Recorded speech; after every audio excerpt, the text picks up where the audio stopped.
सबसे पहले मेरे सवाल का जवाब दो। तुमने लास्ट टाइम कब सेल्फ इम्प्रूवमेंट का चैलेंज किया था और कितने दिन के लिए? तुम जल्दी से कमेंट में बता दो। अब चलो आगे बढ़ते हैं और अपने पॉइंट पे आते हैं। 7 डे सेल्फ इम्प्रूवमेंट चैलेंज। लेकिन याद रखो, ये वही कॉमन बातें नहीं होंगी जैसे बस कर दो, फॉलो करो। नहीं, इस वीडियो में तुम्हें मिलेगा रियल, प्रैक्टिकल और 100% वर्क करने वाला रोड मैप जो सच में तुम्हारी हेल्प करेगा अपने आप को ट्रांसफॉर्म करने के लिए। और मैं तुम्हें ये गारंटी देती हूँ कि अगर तुम इस वीडियो को एंड तक देखोगी तो तुम्हारे पास एक प्रैक्टिकल रोड मैप होगा जिसे तुम फॉलो करके अपनी लाइफ में रिजल्ट्स देख सकती हो। So without any delay let's begin. और हाँ, अगर तुम ये चैलेंज लेने वाले हो तो कमेंट में लिखो I can change my self, क्योंकि जब तुम लिखते हो तुम्हारा माइंड ऑटोमेटिकली बिलीव करना स्टार्ट कर देता है। Step number 1, digital detox starter pack. देखो, सबसे पहला दिन हमेशा टफ ही होता है क्योंकि तुम्हारी बॉडी और ब्रेन दोनों को एक आदत सी हो जाती है फोन उठाना, इंस्टाग्राम स्क्रॉल करना, व्हाट्सएप खोलना, यूट्यूब शॉर्ट्स में घंटों घंटों टाइम वेस्ट करना। और तुम्हें ये लगता है कि अरे मैं तो बस 5 मिनट के लिए देख लेती हूँ, लेकिन असल में वो 5 मिनट का लूप कभी खत्म ही नहीं होता। इसीलिए डे 1 का काम बहुत सिंपल रखा गया है, सिर्फ फोन डिटॉक्स। अब तुम्हारे माइंड में ये क्वेश्चन जरूर आ रहे होंगे। पहला, मैं अपने एप्स डिलीट कर दूं। दूसरा, पर अगर अर्जेंट काम आ गया तो? और तीसरा, एक ही दिन में सब कुछ कंट्रोल करना पॉसिबल है? इन तीनों क्वेश्चन का आंसर मैं देने वाली हूँ। पहला क्वेश्चन, क्या मैं अपने एप्स डिलीट कर दूं? देखो हाँ, और वैसे भी सिर्फ 7 दिन के लिए तुम्हारी लाइफ एंड नहीं हो जाएगी अगर तुमने इंस्टाग्राम या स्नैपचैट नहीं चलाया तो। अगर डिलीट करना मुश्किल लगता है तो एटलीस्ट नोटिफिकेशंस ऑफ कर दो, क्योंकि नोटिफिकेशन ही ट्रिगर है जो तुम्हारा फोकस तोड़ते हैं। अब तुम्हें इन सब से कोई काम हो, लाइक तुम कोई वीडियो बनाते हो, इन एप्स पे काम करते हो तो ठीक है। क्वेश्चन नंबर 2, अगर अर्जेंट काम आ गया तो देखो, सोशल मीडिया और अर्जेंट काम अलग चीज है। कॉल और SMS फोन में रहते ही हैं। जो इम्पोर्टेंट लोग हैं वो कॉल करेंगे, व्हाट्सएप फॉरवर्ड नहीं भेजेंगे। So relax. और क्वेश्चन नंबर 3, एक ही दिन में सब कुछ कंट्रोल करना पॉसिबल है? तो देखो नहीं, और इसीलिए मैं तुमसे नहीं कह रही हूँ कि तुम सब चीज एक ही दिन में कर लो। डे 1 में बस एक छोटा सा स्टेप लेना है। एप्स डिलीट करो या नोटिफिकेशंस बंद कर दो। रात को फोन अपने बेड के पास रखकर मत सोना।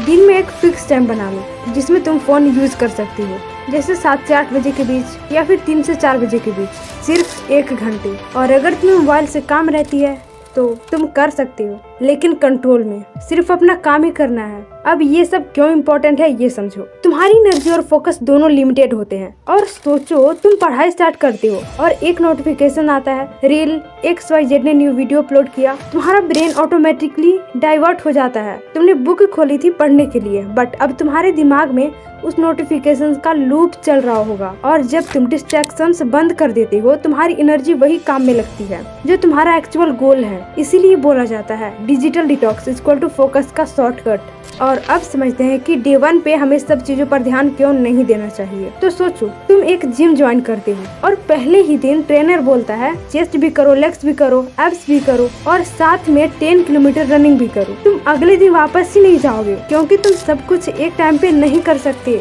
वही लॉजिक यहाँ भी है। अगर तुम डे 1 में ही बोल दोगे कि मुझे डिसिप्लिन भी बनना है, स्किल भी सीखनी है, टाइम टेबल भी फॉलो करना है, तो तुम्हारा ब्रेन ओवरलोड हो जाएगा। और ओवरलोड होने का रिजल्ट क्या होता है? तुम चैलेंज छोड़ देते हो। इसलिए डे 1 में सिर्फ एक ही चीज पर फोकस करो, अपने फोन से फ्रीडम। बाकी चीजें हम डे 2 और डे 3 में स्टेप बाय स्टेप ऐड करेंगे। कुल मिलाकर कंक्लूजन ये है कि डे 1 का गोल बहुत सिंपल है, अपने ब्रेन को डिजिटल स्लेवरी से फ्री करना। तुमने बस 3 छोटी छोटी चीजें करनी है। 1, एप्स डिलीट करो या नोटिफिकेशंस बंद करो। 2, रात को फोन बेड से दूर रखना। 3, दिन में एक फिक्स टाइम बनाओ जिसमें तुम फोन यूज कर सकते हो। इसके बाद नहीं, बस इतना ही करने से तुम्हारा दिमाग ऑटोमेटिकली डबल हो जाएगा। So follow it. डे 1 में तुमने डिस्ट्रैक्शंस को कंट्रोल कर लिया। अब डे 2 का काम है अपने इन्वायरमेंट को क्लीन और डिस्ट्रैक्शंस फ्री बनाना। क्योंकि सच बोलूं तो चाहे तुम कितनी भी मोटिवेशन ले लो, अगर तुम्हारा इन्वायरमेंट मेसी है तो तुम्हारा माइंड भी मेसी ही रहेगा।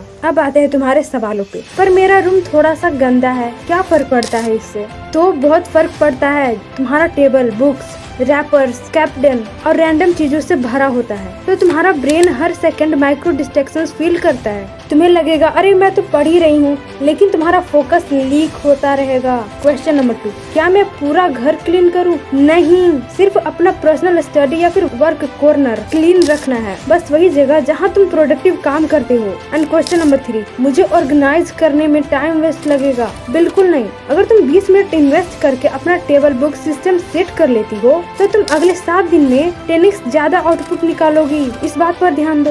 और अब ये समझते हैं कि ये क्यों इम्पोर्टेंट है। तो रिसर्च कहता है कि visual clutter is equal to mental clutter, मतलब तुम्हारे सामने जितना मेस होगा तुम्हारा ब्रेन उतना कंफ्यूज्ड और रेस्टलेस फील करेगा। जब तुम्हारा एनवायरनमेंट क्लीन होता है तुम्हारा ब्रेन काम मूड में आ जाता है और फोकस ऑटोमेटिकली साफ हो जाता है। इसीलिए टॉप स्टूडेंट्स और सक्सेसफुल लोग अपना वर्क एनवायरनमेंट मिनिमलिस्ट करके रखते हैं। अच्छा सोचो, तुम मैथ्स पढ़ने बैठे हो, तुम्हारी टेबल पर एक तरफ हाफ ईटन चिप्स का पैकेट रखा है, एक तरफ लास्ट वीक का प्रोजेक्ट का फाइल है, बीच में तुम्हारी नोटबुक है। अब तुम इक्वेशन सॉल्व कर रही हो, लेकिन तुम्हारा दिमाग बार बार चिप्स के पैकेट और पेंडिंग प्रोजेक्ट पे जा रहा होगा। तो इमेजिन करो अगर टेबल क्लीन होता तो, सिर्फ तुम्हारा नोटबुक और पेन रखा होता तो इससे तुम्हारा फोकस सिर्फ तुम्हारे मैथ सब्जेक्ट पे होता।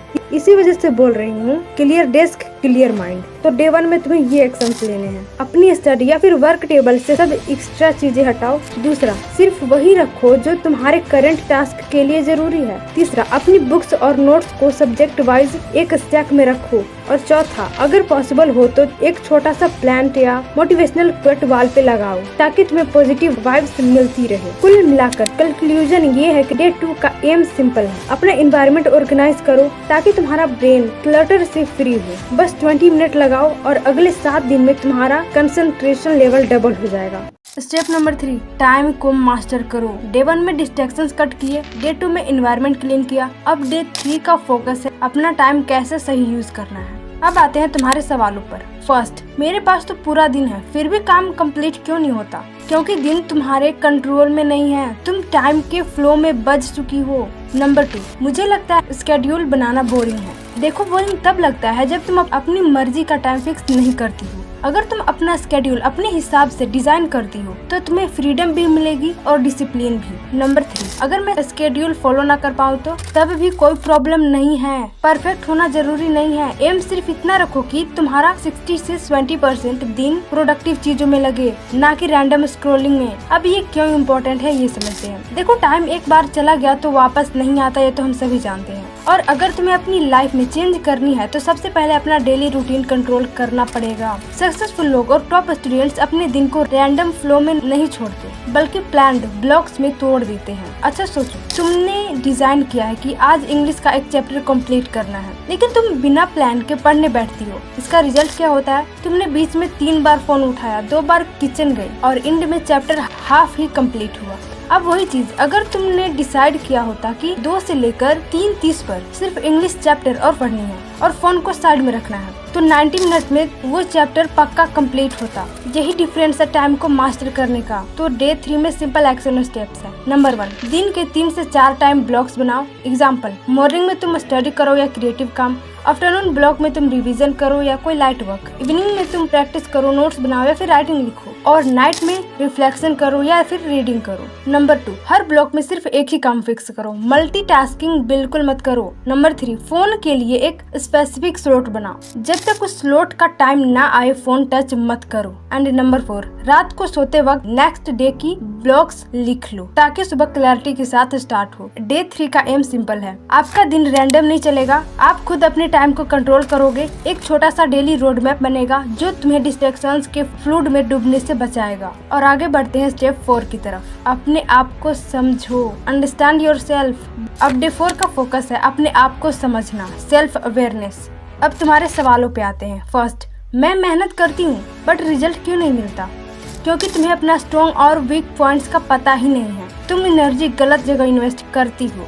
एंड नंबर 2, कैसे समझूं कि मेरी स्ट्रेंथ और वीकनेस क्या है? इसका बहुत सिंपल है, ऑब्जर्व करो अपना दिन कि कौन सा सब्जेक्ट या स्किल तुम्हें जल्दी समझ आता है और कौन सा तुम्हें बार बार कंफ्यूज करता है। एंड नंबर 3, अगर वीकनेस ज्यादा हो तो टेंशन लेने की कोई जरूरत नहीं है, वीकनेस को स्लोली इम्प्रूव करो और स्ट्रेंथ को डबल पावरफुल बनाओ। अब ये क्यों इम्पोर्टेंट है ये समझते हैं। अगर तुम अपने आप को समझ गई तो दुनिया का हाफ बैटल जीत गई हो तुम। सेल्फ अवेयरनेस के बिना तुम अपने लिए रॉन्ग पाथ चूज कर लोगी। जैसे कोई स्टूडेंट हर वक्त साइंस पढ़ रहा है जबकि उसकी स्ट्रेंथ राइटिंग में है, रिजल्ट क्या होगा? वो फ्रस्ट्रेशन में चला जाएगा। इसे भी एक एग्जांपल से समझते हैं। सोचो तुम स्पोकन इंग्लिश सीख रही हो, तुम्हारी वीकनेस है ग्रामर और स्ट्रेंथ है लिसनिंग। अगर तुम बार बार ग्रामर पे ओवर फोकस करोगी बिना लिसनिंग इम्प्रूव किए तो कॉन्फिडेंस आएगा ही नहीं। तो बेस्ट वे क्या है? लिसनिंग कंटिन्यू करो जो तुम्हारी स्ट्रेंथ है और साथ में 30 मिनट डेली ग्रामर प्रैक्टिस करो वीकनेस इंप्रूव करने के लिए। बैलेंस यही है। तो डे 4 के action steps. Number 1, strength list और वीकनेस लिस्ट बनाओ। Strength example, fast learner, good memory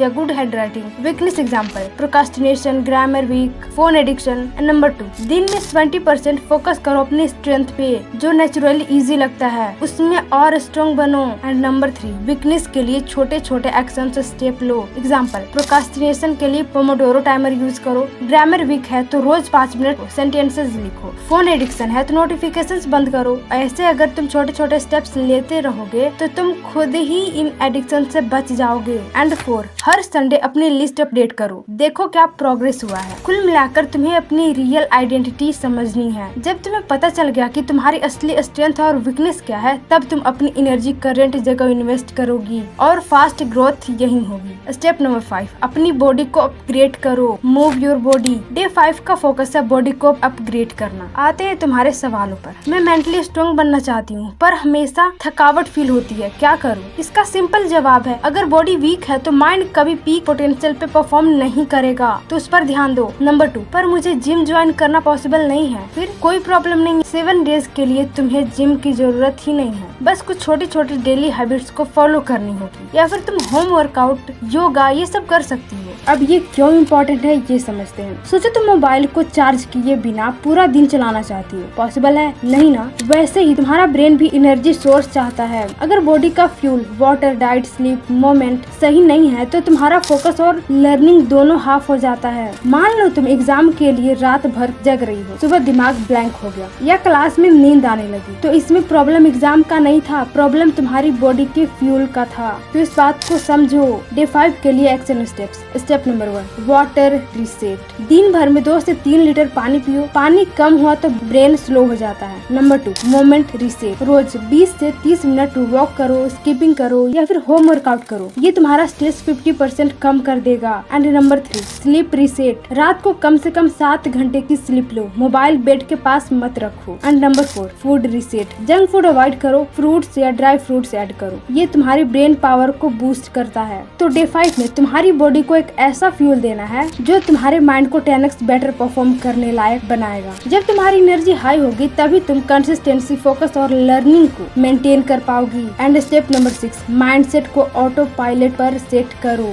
अब डे 6 का एम है माइंडसेट को ऐसे सेट करना है कि तुम्हारी ग्रोथ ऑटोमेटिक हो जाए। अब आते हैं तुम्हारे सवालों पर। नंबर 1, मुझे मोटिवेशन कम मिलती है, मैं काम स्टार्ट ही नहीं कर पाती हूँ। तो ये नॉर्मल है और मोटिवेशन काफी दिन सस्टेन नहीं होता, इसीलिए हम हैबिट्स और रूटीन्स को ऑटो पायलट पे डालेंगे। नंबर 2, ऑटो पायलट कैसे काम करेगा? जब तुम डेली एक ही प्रोडक्टिव रूटीन रिपीट करोगी, तुम्हारा दिमाग और बॉडी ऑटोमेटिकली रेडी हो जाएंगे एक्शन लेने के लिए। उस टाइम पर मोटिवेशन की जरूरत ही कम हो जाएगी, तुम बस एक्शन लेना स्टार्ट करो। एंड नंबर 3, अगर एक दिन रूटीन मिस हो गया तो कोई प्रॉब्लम नहीं है, ये सिस्टम के अंदर है। नेक्स्ट डे फिर से स्टार्ट करो। इम्पोर्टेंट ये है कि पैटर्न बिल्ड करना है, नॉट परफेक्शन। अब ये इम्पोर्टेंट क्यों है? Think about it. अगर तुम्हारे मॉर्निंग रिचुअल प्रोडक्टिव है, तुम्हारा दिमाग ऑटोमेटिकली रेडी हो जाता है स्टडी, क्रिएटिव वर्क्स और फोकस के लिए। सक्सेसफुल लोग का सीक्रेट भी यही है, उनका माइंडसेट ऑटो पायलट पे है, डिस्ट्रैक्शंस से फ्री और प्रोडक्टिव है। इसे भी एक एग्जांपल से समझते हैं। सोचो तुमने डिसाइड किया कि रोज 1 आवर इंग्लिश स्पीकिंग प्रैक्टिस करनी है। पहले कुछ दिन स्ट्रगल होता है, फोन और लेजीनेस डिस्ट्रैक्ट करते हैं, पर जब 7 दिन कंटिन्यूसली फॉलो कर लेती हो, अब तुम्हारा दिमाग ऑटोमेटिकली 7 से 8 बजे रेडी हो जाता है बिना मोटिवेशन के। यही पावर है ऑटो पायलट माइंडसेट। तो डे 6 के लिए action steps. Number 1, morning ritual fix करो, 20 मिनट मेडिटेशन करो,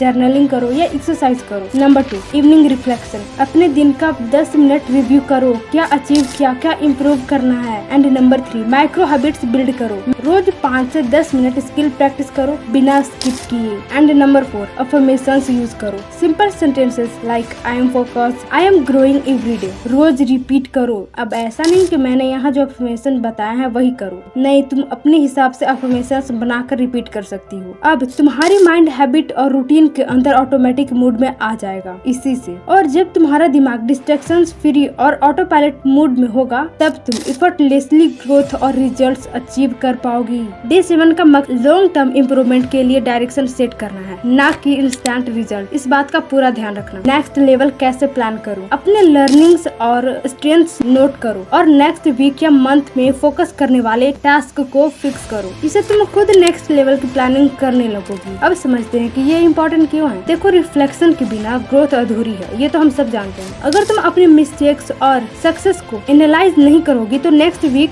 वही पैटर्न रिपीट करोगी। सो इवेल्युएशन तुम्हारे ब्रेन को इम्प्रूवमेंट माइंडसेट पे शिफ्ट करता है और तुम्हारे एक्शंस को और प्रिसाइज बनाता है। अब डे 7 का भी एम सिंपल है, तुम्हारी डे 7 जर्नी को एनालाइज करना और नेक्स्ट ग्रोथ के लिए प्लान रेडी करना। यही रिफ्लेक्शन स्टेप तुम्हारे प्रोग्रेस को परमानेंट बनाता है। ये 7 डेज का चैलेंज तुम्हें सिर्फ प्रोडक्टिव नहीं बनाएगा बल्कि तुम्हारे माइंडसेट, फोकस, डिसिप्लिन और एनर्जी को ट्रांसफॉर्म करेगा। और अगर तुम इतना सब फॉलो कर लोगी तो इसे तुम फिर से रिपीट करो। अगर तुमने इसे 7 डेज फॉलो किया तो इमेजिन करो नेक्स्ट मंथ तुम्हारा कैसा ट्रांसफॉर्मेशन दिखेगा। तुम कॉन्फिडेंट, फोकस्ड और अनस्टॉपेबल फील करोगी। और अगर तुमने इसे 7 डेज के लिए फॉलो कर लिया तो फिर इसे वापस से रिपीट करो जब तक ये तुम्हारे डेली रूटीन में ना बन जाए। और फॉलो करके फिर आकर मुझे बताना कि तुम्हें कैसा फील हुआ और तुम्हारे अंदर क्या क्या चेंजेस आए। अगर तुम्हें ये 7 डे रोड मैप यूजफुल लगा तो कमेंट में लिखो I am ready for transformation. और हाँ, अगर वीडियो पसंद आए तो प्लीज सब्सक्राइब करो मेरे चैनल को और बेल आइकन को प्रेस करो ताकि तुम नेक्स्ट एक्शनेबल स्टेप्स मिस ना करो। सो मिलते हैं अगले वीडियो में।